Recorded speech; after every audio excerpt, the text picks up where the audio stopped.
اسلامی روایات میں اس کائنات کے ختم کی ایک بہت ہی گہری اور سچ پوچھے تو ایک بڑی زبردست کہانی ہے۔ ایک ایسی کائناتی داستان جس کے بالکل مرکز میں ایک فرشتہ ہے جو بس ایک حکم کا انتظار کر رہا ہے۔ تو آئیے آج اس کہانی کی گہرائیوں میں اترتے ہیں۔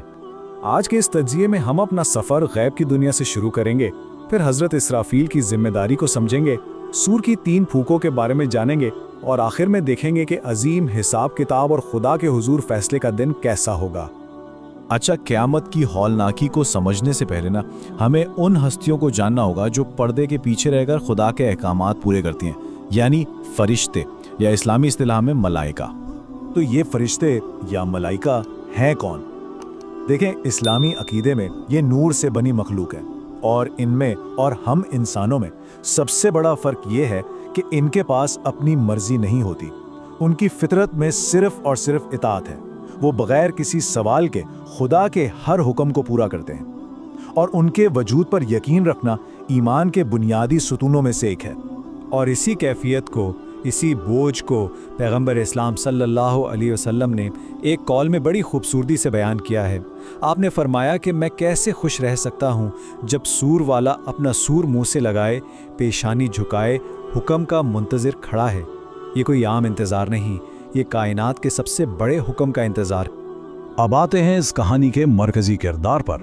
اسلامی روایت میں 4 بڑے فرشتے ہیں: جبرائیل جو وحی لاتے ہیں، میکائیل جو بارش اور رزق پر مامور ہیں، اسرائیل جو روح قبض کرتے ہیں، اور اسرافیل جن کے سپرد کائنات کو ختم کرنے اور دوبارہ شروع کرنے کا کام ہے۔ اب یہ بات بڑی دلچسپ ہے۔ حضرت اسرافیل کو ہم صرف قیامت کے فرشتے کے طور پر جانتے ہیں، لیکن روایات میں ان کا ایک اور پہلو بھی ہے۔ کہتے ہیں کہ ہر سال بہار بھی انہی کے حکم سے آتی ہے، جب مردہ زمین میں زندگی کی نئی لہر دوڑتی ہے۔ سوچے ذرا، کتنا گہرا تضاد ہے کہ جو ایک دن زندگی ختم کرنے کا اعلان کرے گا، وہی ہر سال زندگی کی تجدید بھی کرتا۔ اور ان کے کردار کی گہرائی دیکھیں۔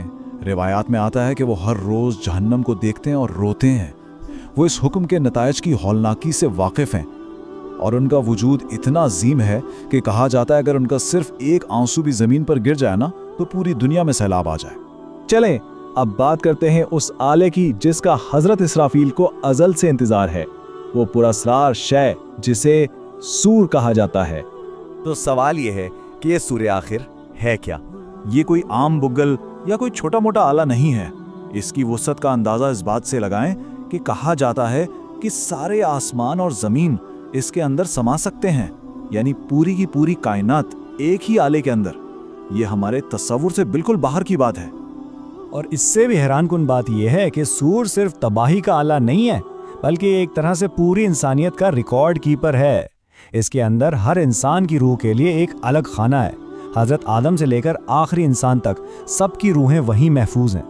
تو یہ سارا عمل 3 مرحلوں میں ہوگا۔ پہلی پھونک جسے دہشت کی پھونک کہتے ہیں، اس سے ہر طرف افراتفری مچ جائے گی۔ دوسری پھونک موت کی ہوگی، ہر چیز فنا ہو جائے گی۔ اور پھر ایک لمبے عرصے کے بعد تیسری اور آخری پھونک ہوگی جو سب کو دوبارہ زندہ کر دے گی، حساب کتاب کے لیے۔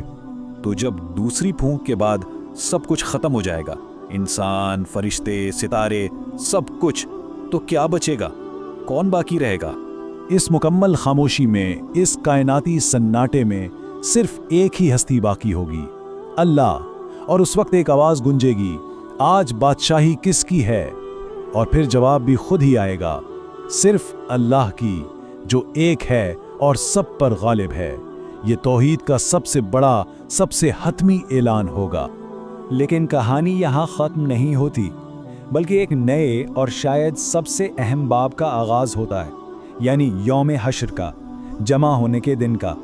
کہا جاتا ہے کہ ایک خاص بارش ہوگی 40 دن تک، اور اس سے انسانوں کے جسم قبروں سے ایسے اگیں گے جیسے سبزیاں اگتی ہیں، اور پھر تیسری پھونک کے ساتھ ہی ساری روحیں اپنے اپنے جسموں میں واپس آ جائیں گی، اور سب ایک ہی میدان میں جمع ہوں گے۔ اور یہ دن کوئی عام دن نہیں ہوگا۔ اس کی لمبائی 50,000 سال بتائی گئی ہے، اور سورج بالکل سر پر ہوگا۔ روایات میں آتا ہے کہ لوگ اپنے اعمال کے حساب سے اپنے ہی پسینے میں ڈوبے ہوں گے۔ یہ اس دن کے انتظار اور شدت کی علامت ہے۔ قرآن پاک اس منظر کو بڑی ہی زبردست تشبیہات سے بیان کرتا ہے کہ اس دن لوگ ایسے ہوں گے جیسے بکھرے ہوئے پروانے، اور پہاڑ